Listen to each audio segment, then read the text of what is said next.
ada gap di sini. Nah, itu yang disebut sebagai problem atau masalah. Ya, jadi kalau mencari masalah, kita tinggal melihat ya kejadian apa yang membuat kita tidak nyaman.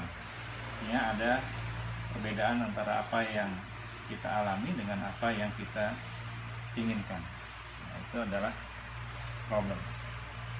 Nah, dari problem ini kemudian muncul adanya suatu kebutuhan. Ini kebutuhan akan adanya suatu function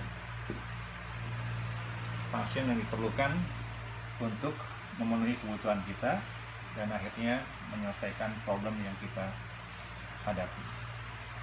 Nah, dari function tersebut kemudian kita akan proses di sini, proses desain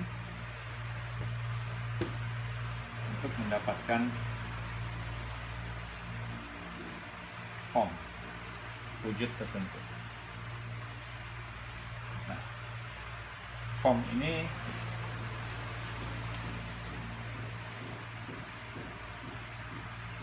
terdiri dari geometri. Geometri ini adalah bentuk, size dan ukuran. Jadi geometrinya seperti apa, what is look like.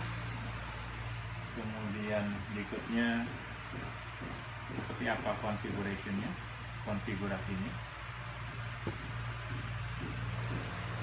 Kemudian what is made of, dibuat dari material apa. Dan berikutnya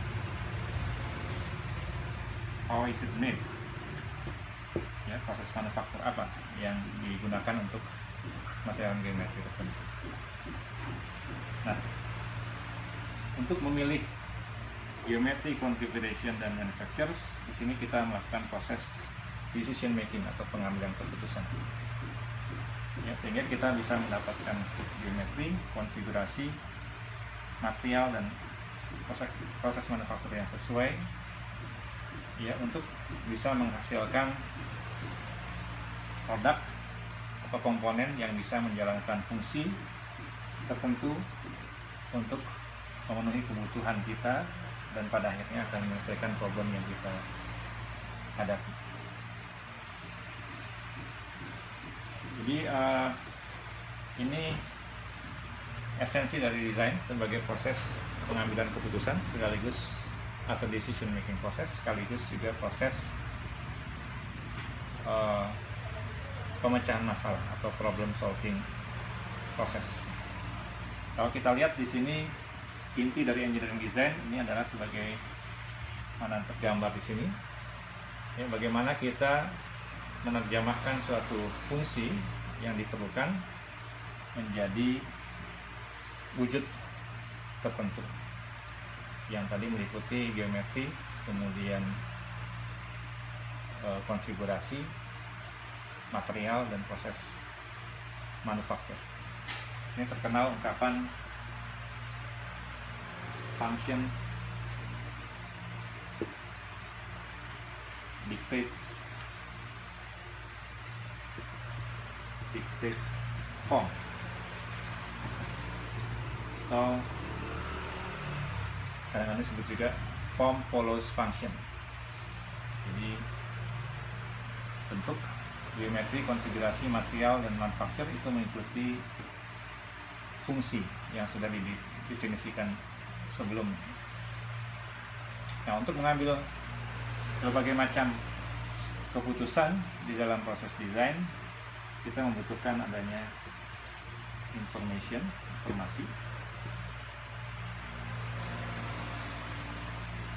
dan informasi itu awalnya dari suatu data yang dipahami itu menjadi informasi yang bisa digunakan itu akan menjadi knowledge. Inilah yang akan membantu proses pengambilan keputusan di dalam proses desain. Jadi intinya adalah functions dictates form, atau form follows function. Nah, kalau kita lihat dari perspektif lain, kita bisa lihat sebenarnya proses desain yang intinya tadi adalah mendefinisikan function itu tidak bisa dilepaskan dari geometri, kemudian material, dan proses manufaktur. Ya, jadi fungsi tertentu itu memerlukan bentuk tertentu, kemudian juga harus dibuat dari material tertentu yang harus diproses melalui proses tertentu untuk menjadi geometri tertentu. Nah, bagaimana kita menerjemahkan dari function tersebut menjadi geometri, configuration, materials, dan proses? Ya, itulah titik penting yang harus kita pahami dalam proses desain ini. Nah, kita mulai dari function. Apakah function itu? Function. Any object atau any artifact. Ini saya bedakan objek dengan artifact. Jadi objek itu adalah setiap benda, tapi khusus untuk artifact itu adalah benda yang di dalam proses pembuatannya atau pembentukannya itu ada campur tangan manusia. Jadi kalau objek tentu sudah dari alam seperti itu, misalkan batu dengan bentuk tertentu itu dikatakan objek. Tapi artifact itu misalkan kursi atau obeng dan sebagainya itu disebut artifact karena di situ melibatkan manusia. Jadi ada bagian karya cipta dari manusia. Jadi setiap objek itu punya fungsi tertentu yang harus dijalankan. Nah, bagaimana kita mendefinisikan fungsi dari suatu objek? Itu dengan sebuah pertanyaan sederhana. What does the artifact do? Jadi, apa yang dilakukan oleh benda itu? Apa yang dilakukan oleh benda itu? Ini kelihatannya pertanyaan sederhana. Tetapi kalau kita bisa menganalisis dan menjawabnya dengan presisi dan teknikal, maka kita bisa menerjemahkan fungsi ini menjadi sesuatu yang bisa dipahami oleh engineer. Contoh misalkan kalau kita tanya what does the artifact do? Misalkan kursi. Kita lihat kursi. Kalau kita tanya seorang anak SD atau anak kecil dengan pertanyaan yang sama, what does the artifact do? Maka jawabannya tentu akan berbeda dengan jawaban yang akan diberikan oleh seorang engineer. Contoh misalkan kalau kita tanya anak kita atau adik kita, kursi itu melakukan apa? Ya pasti jawaban yang pertama keluar dari mulutnya adalah dia nggak ngapa-ngapain tuh kursi, dari tadi diam aja di situ. Itu mungkin jawabannya seperti itu. Tapi kalau kita analisis lebih detail dan kita jawab dengan jawaban yang sangat teknis, maka kita bisa merumuskannya dalam bahasa engineer. Misalkan fungsi kursi itu sebetulnya esensinya adalah apa? To withstand weight, ya, atau berat. Dalam hal ini adalah mechanical loading. Jadi fungsi kursi itu adalah untuk menahan berat. Nah, jadi jawaban dari pertanyaan tadi atau untuk mendefinisikan fungsi kita bisa menggunakan susunan verb noun. Ya, jadi fungsi itu bisa dinyatakan dalam kata kerja, bukan kata sifat. Jadi apa fungsi dari objek? Misalkan kursi, fungsinya adalah to withstand weight atau to withstand gravitation force, ya, jadi untuk menahan berat dari orang. Nah, jadi ini fungsi yang didefinisikan. Nah, fungsi ini kemudian diterjemahkan menjadi form, menjadi bentuk. Wujudnya seperti apa?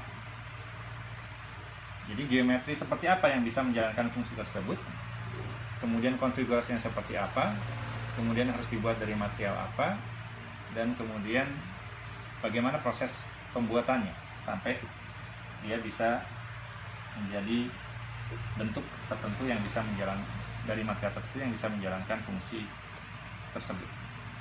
Nah, kalau kita lihat berdasarkan fungsi tadi, ya, maka kursi bisa kita terjemahkan menjadi berbagai macam geometri. Ya, misalkan bentuk yang paling sederhana, misalkan seperti ini. Ini bisa menahan berat. Atau bisa juga kita terjemahkan bentuknya seperti ini, sesuatu yang menggantung.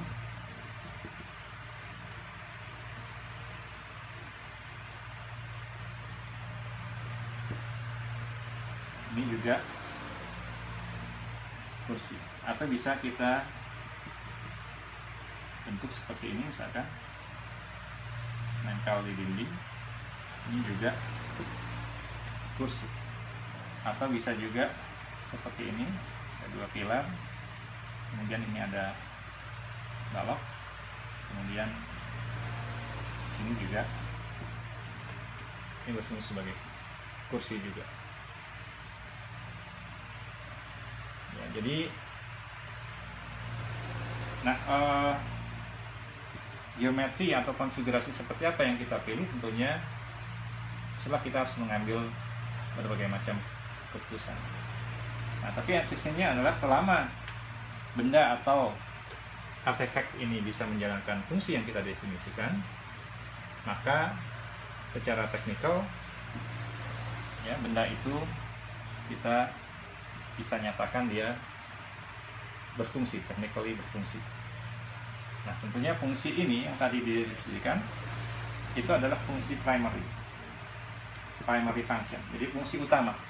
Fungsi utama dari kursi tadi menahan berat dari orang. Menahan berat dari orang. Itu fungsi primary. Artinya apa? Jika benda tidak bisa menjalankan fungsi ini, maka dia tidak bisa disebut sebagai kursi. Kursi itu kan nama belakangan. Jadi yang penting adalah orang ada masalah, kemudian ada kebutuhan, ada fungsi untuk menahan berat tadi. Ya, maka kemudian fungsi ini diterjemahkan menjadi geometri dan konfigurasi seperti ini. Nah, di samping fungsi primary ini, tentunya kursi juga bisa memiliki fungsi yang lain, ya, fungsi sekundari. Nah, fungsi primary ini seringkali disebut sebagai fungsi teknis atau technical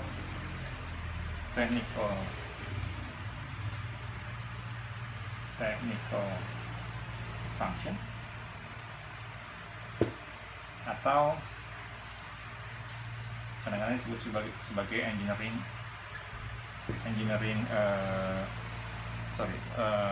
technical design yang terkait dengan fungsi primary, technical design atau engineering design. Jadi engineering design ini terkait dengan primary function tadi. Ya, jadi selama dia sudah bisa menjalankan technical function, tentu dia sudah memenuhi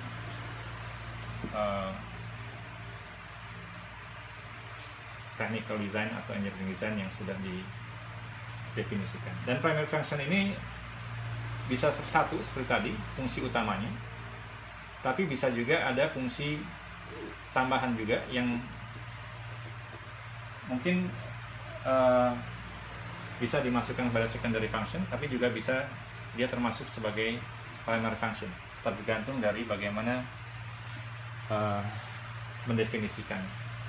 Contoh misalkan kita kembali ke kursi.